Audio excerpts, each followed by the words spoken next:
The current equipment I have is I just use a normal mirrorless interchangeable lens camera because during the daytime I'm a photographer, so I do that on the side to kind of earn a little bit of money while I'm at uni, and it also helps kind of pay for more expensive astrophotography equipment, which I otherwise couldn't get on the student budget. So I use a Panasonic G9 for that. As far as a telescope goes, I use a Newtonian reflecting telescope, which is really amazing for people on a tight budget because it offers you an absolutely massive telescope for very cheap prices. So the one I use is the Skywatcher 130 PDS, which is kind of specially designed for astrophotography.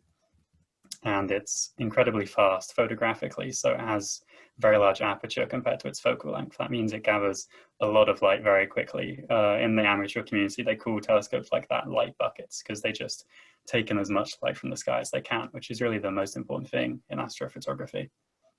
And then I have that mounted on top of an equatorial mount, quite a heavy duty one because a Newtonian reflecting telescope is quite heavy. And what I have is the Skywatcher AZ EQ5, which is quite special as far as equatorial mounts go, because for astrophotography, obviously you need the equatorial mode so that you can kind of count the Earth's rotation. So you point it towards the rotation axis of the Earth and it goes against it so that it cancels out the rotation in the images.